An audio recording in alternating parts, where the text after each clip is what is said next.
Chicken fry খেতে কে কে পছন্দ করেন? তো সেদিন নিয়ে নিয়েছিলাম হচ্ছে চিকেনের কিছু উইংস আর হচ্ছে চিকেনের বুকের পিসের মাংস, আর সাথে দিয়ে দিয়েছিলাম হচ্ছে লবণ, গরম মশলা, সয়া সস পরিমাণ মতো, আর দিয়ে দিয়েছিলাম হচ্ছে মরিচের গুঁড়া, আর দিয়ে দিয়েছিলাম হচ্ছে লেবুর রস যাতে মাংসের একটা কাঁচা গন্ধ না থাকে, দিয়ে দিয়েছিলাম হচ্ছে স্বাদে ম্যাজিক।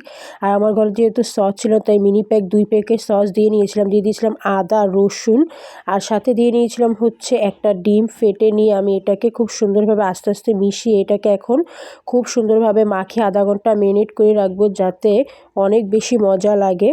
আর আমি চিনিটা উপর দিয়ে দিচ্ছিলাম, আর হচ্ছে দিয়ে দিয়েছিলাম হচ্ছে গোলমরিচের গুঁড়া। এখন এটাকেও খুব সুন্দরভাবে আমি মাখিয়ে নিব।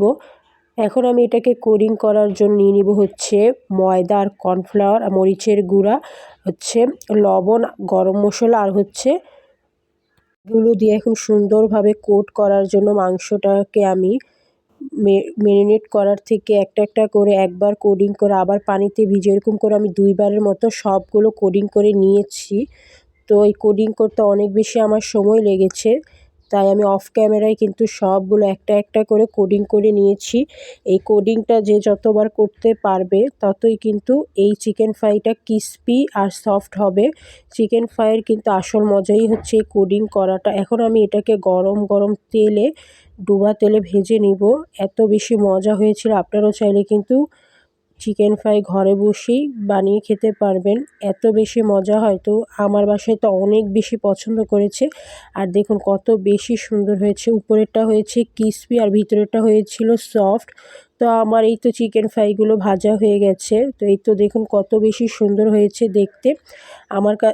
আমার ভয়েস দিতে আবারও খেতে মন চাচ্ছে, এত বেশি মজার ছিল। গরম গরমের জন্য আমি ধরতে পারছিলাম না, তো ভাজার সাথে সাথেই কিন্তু শেষ হয়ে যাচ্ছিল। তো আমার কাছে কিন্তু অনেক বেশি ভালো লেগেছে। আর মাংসের যে মেরিনেটের মশলাটা ছিল ভাবলাম ওইটা না ফেলে, ফুলকপি ঘরে ছিল সেটা দিয়ে কিন্তু যেই আমি চিকেনটা মেরিনেট করেছিলাম সেই মশলাটার মধ্যে ফুলকপিগুলো দিয়ে দিয়েছিলাম, আর সাথে দিয়ে দিয়েছিলাম হচ্ছে বেসন, আর যেই কোট করার একটু ময়দা ছিল সেটাকেও খুব সুন্দরভাবে আমি গুলিয়ে নিয়েছি। এখন আমি কিন্তু এই পাকোড়াটাও বানিয়ে ফেলতে পারবো ফুলকপির। এইটাও কিন্তু অনেক বেশি মজা হয়।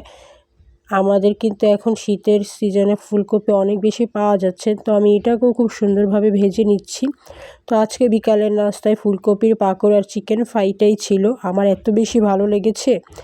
আমার কাছে কিন্তু বিভিন্ন রকমের পাকোড়া খেতে অনেক বেশি ভালো লাগে। তো এই তো দেখুন 1 বাটির মতো পাকোড়া ভেজে নিয়েছিলাম।